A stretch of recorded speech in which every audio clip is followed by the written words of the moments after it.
Welcome to the Magic on the Inside podcast by the Sisters Enchanted, where we chat magic, hot topics, personal development, and good old-fashioned life. Brew up something delicious and sit with us for a spell.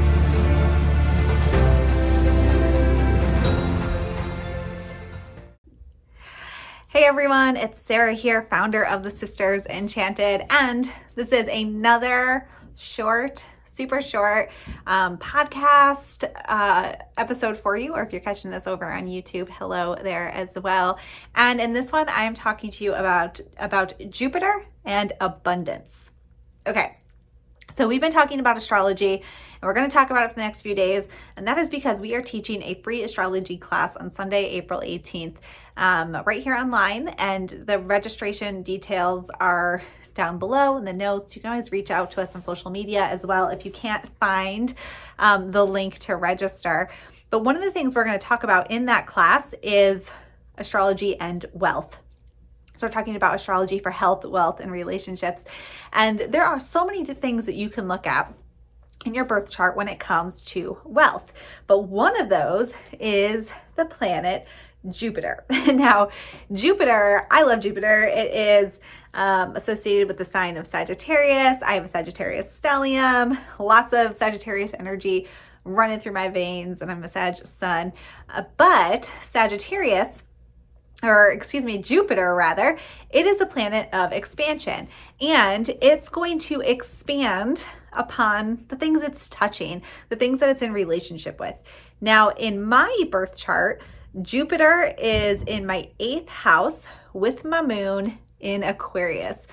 So that expansiveness, it's often on like my internal stuff that gets expanded upon.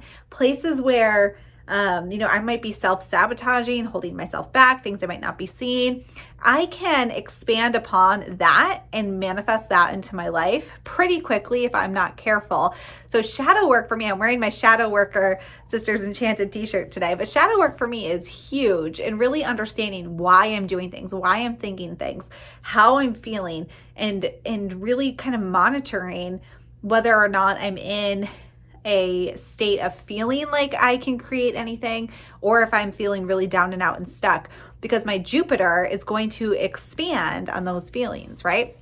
So when we think about wealth, again, there's lots of different things you can look at, but I really, really recommend that you look at your birth chart and see where Jupiter is in your chart.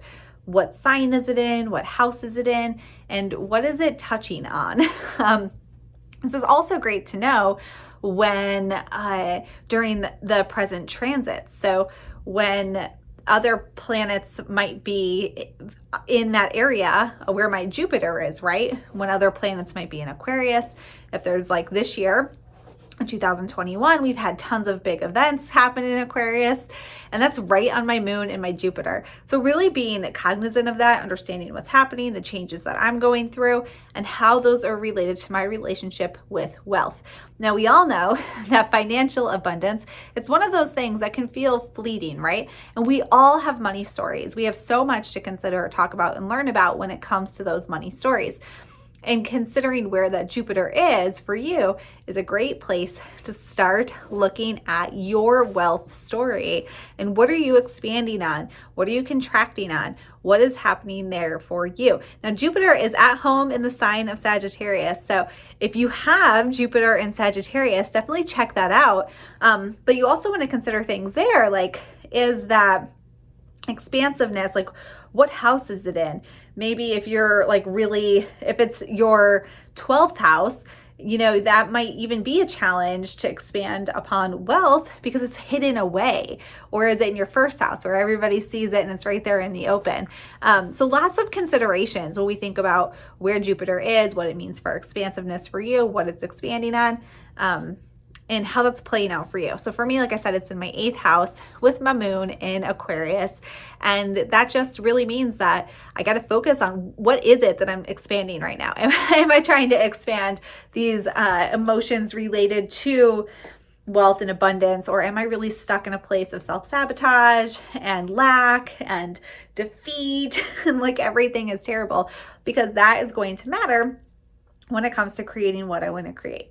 Okay, so Jupiter and wealth. That's just one piece of the wealth story. We're going to talk more about this in our free class coming up on Sunday, April 18th. For now, your task, should you choose to accept it, go online, find yourself a free birth chart generator, and check out where's your Jupiter.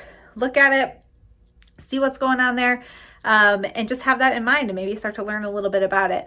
But in the meantime, register for our free class coming up. You can also check out more about astrology. We've got blog posts, YouTube videos, and other podcast episodes.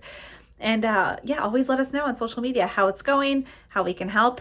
And I can't wait for our free class. So I hope you register. And that's it for today. This is just a short one. Until next time, I hope that you have an enchanted rest of your day ahead.